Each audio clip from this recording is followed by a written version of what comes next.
Je salue tous les frères et sœurs qui attendent et désirent le retour du Christ, notre Seigneur, pour se rencontrer avec lui sur les nuages, qui se préparent pour cet événement. J'aimerais bien regarder quelques passages dans la Bible.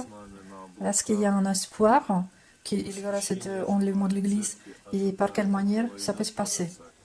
Veillez donc, car vous ne savez ni jour ni l'heure. Évangile de Matthieu 25, 13. En réfléchissant sur cette parole, j'ai entendu ceci.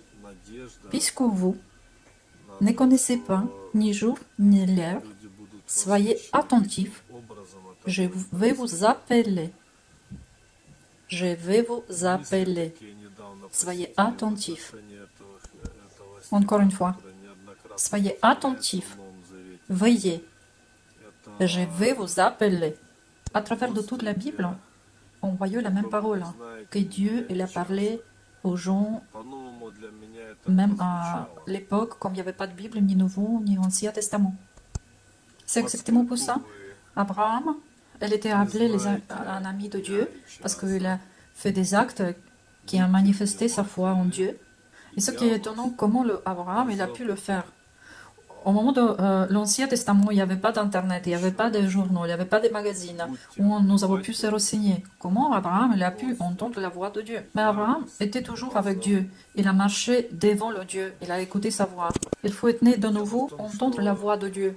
Dieu va habiter en vous par le Saint-Esprit après votre repentance devant Dieu. Et vous pouviez écouter et entendre la voix de Dieu qui va vous parler à l'intérieur, au pouvoir de vous. Le vent souffle où il veut et tu en entends le son, mais tu ne sais pas d'où il vient et où il va. Il est ainsi de tous les hommes qui est né de l'Esprit. C'est Évangile de Saint Jean, chapitre 3, verset 6. Car tous ceux qui sont conduits par l'Esprit de Dieu, ceux-là sont fils de Dieu. Romains, chapitre 8, 14. Seigneur toujours a guidé les humains, pas seulement par les Écritures, mais par le Saint-Esprit. L'Écriture sainte, elle ne peut pas être traduite par les gens, par les humains eux-mêmes. C'est le Saint-Esprit qui peut faire ça. C'est lui qui a écrit cette parole. Donc c'est lui qui peut nous donner le traduction comme il faut. Il peut nous expliquer la parole qui a été écrite par Dieu. Ce qui est de l'Esprit et de Dieu, il peut nous être accordé qui par l'Esprit de Dieu, qui habite en nous.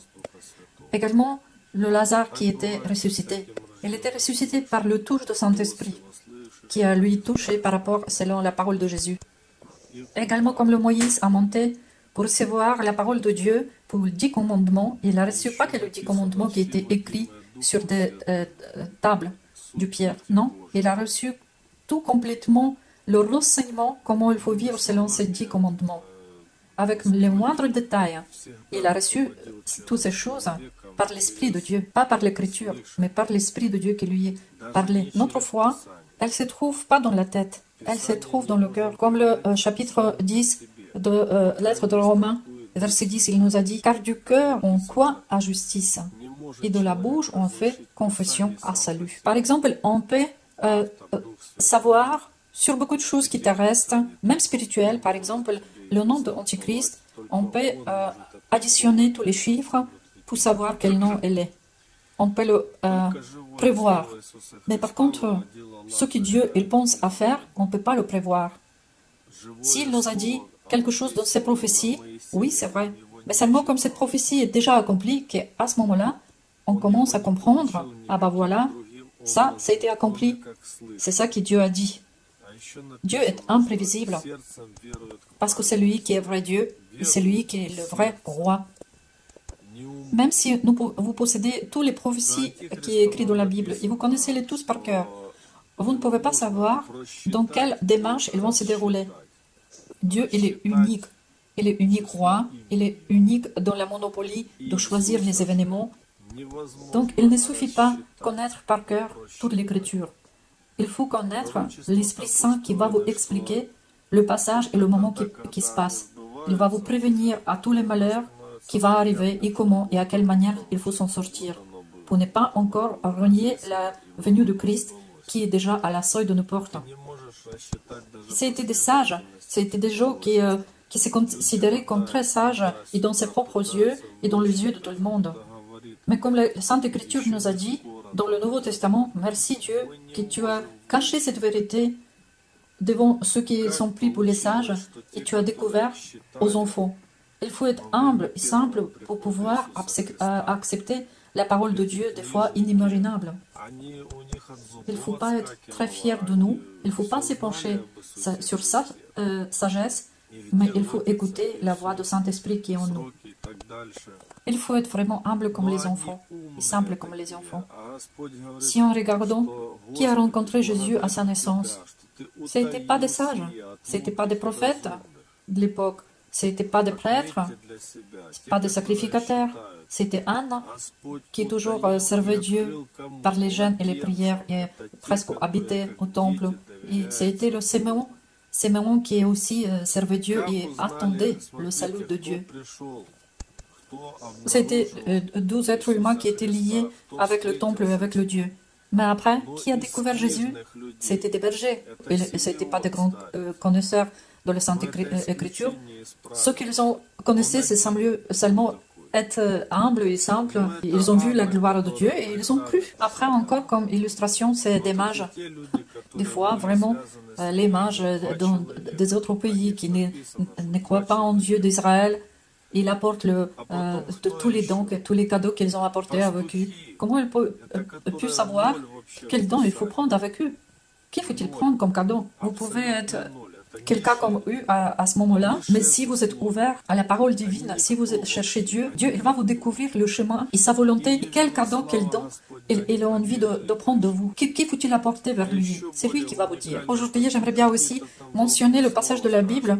Il y avait une femme impure qui est venue vers Jésus, comme il était allongé avec ses disciples, et elle a cassé une vase et elle a mis l'huile sur les pieds de Jésus.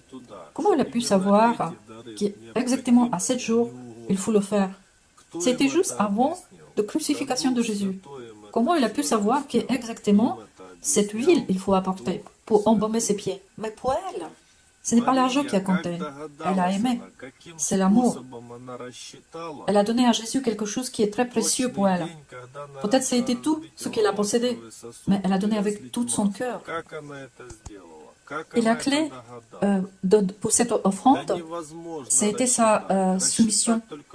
Elle a reconnu qu'elle était pécheuse et elle a voulu vraiment offrir quelque chose de son grand cœur parce qu'elle était touchée par la présence divine qu'elle a perçue en Jésus. Il y a la grande différence entre la connaissance de la parole de Dieu, tout simplement la parole de Dieu, et la connaissance de Jésus avec la parole de Dieu, qui est la parole de Dieu. La connaissance de Jésus dévoilée par le Saint-Esprit et la Sainte Écriture. C'est pour ça que Jésus il a dit dans l'évangile de Jean, chapitre 5, verset 39, « Sondez les Écritures. Oui, car vous estimez avoir en elles la vie éternelle. » Et c'est vrai. Et ce sont elles qui rendent témoignage de moi. Seulement, l'Écriture sainte, elle nous mène vers le Jésus. Il n'y a pas d'autre chemin, il n'y a pas d'autre porte pour monter au ciel et pour rentrer au ciel. Jésus est le seul chemin, la seule porte étroite par laquelle nous pouvons traverser le seuil d'éternité en ciel, pour monter au ciel. Vous m'appelez Seigneur, Seigneur, mais la parole que vous ai dit, laquelle votre Saint-Esprit explique, vous ne l'accomplissez pas. Vous ne faites pas ce qu'il vous dit. Vous tournez toutes les connaissances dans votre tête, mais il faut ouvrir le cœur. Il faut ouvrir le cœur pour obtenir toute la vérité vivante.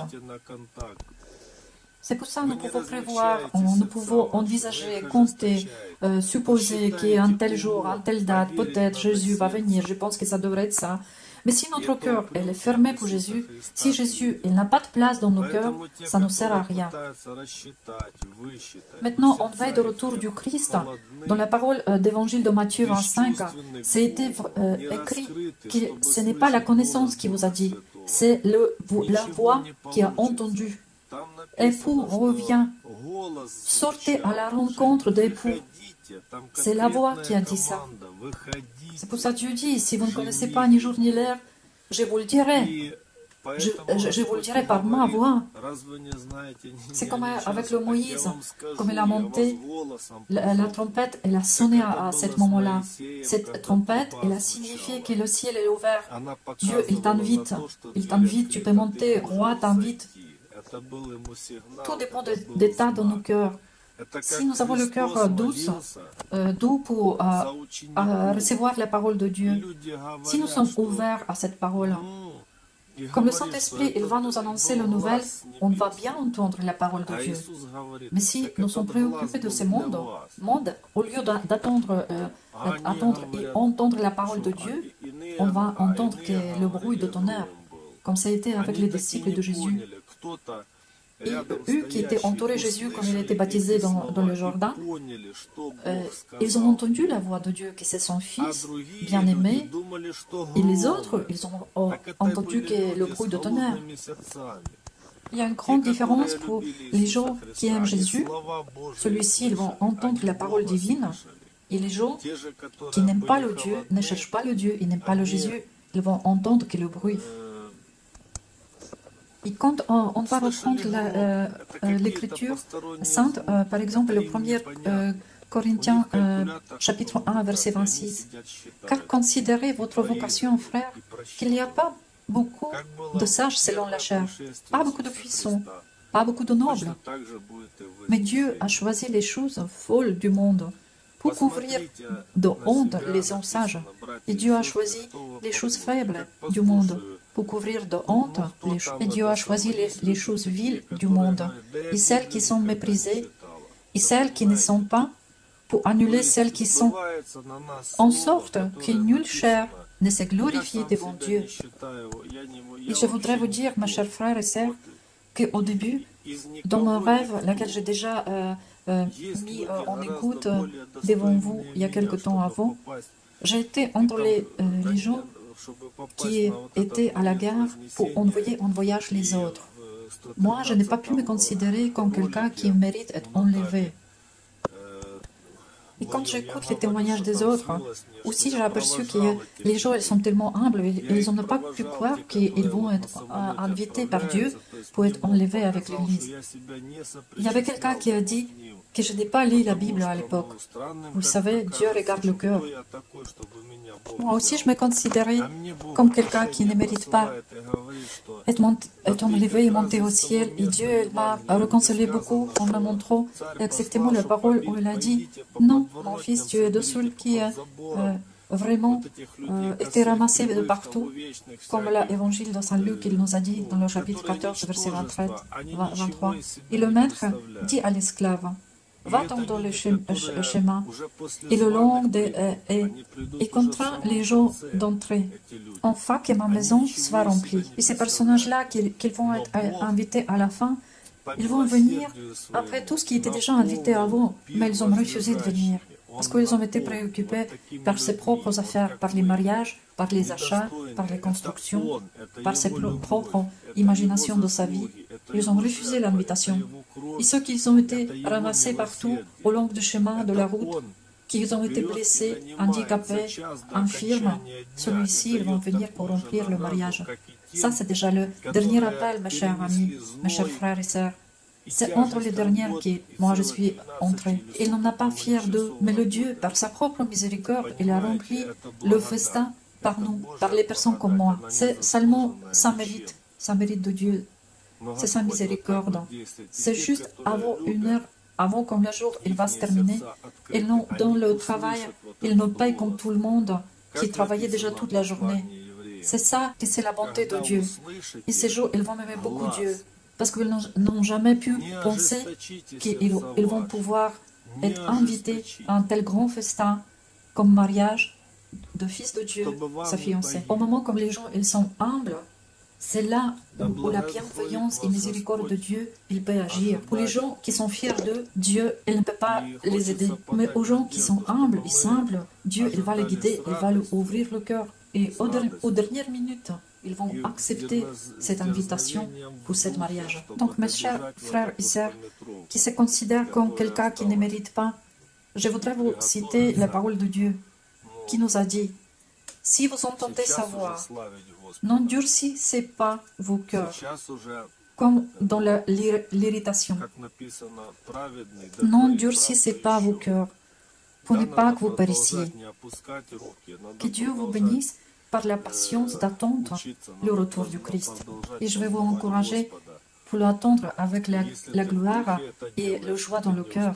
Même dès déjà, vous pouvez commencer à glorifier Dieu par votre vie, par le bon acte, par le bon affaire. Rendez-lui la gloire, glorifiez son saint nom, chantez-lui les chansons lipsant dans vos cœurs. Et je vous invite et je vous encourage pour avoir cette attente de retour du Christ en esprit, pas dans le chair et pas dans le pensée. Parce que la chair, elle peut devenir fatiguée et elle peut arrêter d'attendre le Jésus. Mais si vous êtes dans l'esprit, sur le poids d'attente de Jésus, en esprit, vous ne serez pas fatigué. Parce qu'en votre esprit, vous allez voir que vous n'avez pas assez fait encore sur la terre pour glorifier son saint nom. Cela vous donnera l'espoir et la force pour l'attendre jusqu'au jour comme il va venir. Ce n'est pas pour lui rendre le paiement pour ce qu'il a fait. On ne peut pas lui payer. Il n'attend pas ça. Non, il va renier ça. Ce qu'il cherche, c'est notre amour. Ce que vous pouvez faire, c'est seulement par l'amour, pour lui faire grand plaisir, encore pour faire quelque chose pour lui, pour apporter son petit cadeau à son mariage. Moi, je vous souhaite être dans la position de quelqu'un comme celui-ci dans le Matthieu 25, 21. Son maître lui dit, « Bien, bon et fidèle esclave, tu as été fidèle en peu de choses. J'établirai sur beaucoup. Entre dans la joie de ton maître. » Si vous êtes dans cette position, vous ne jamais serez déçus si Jésus n'est pas venu encore. Vous seriez très content même.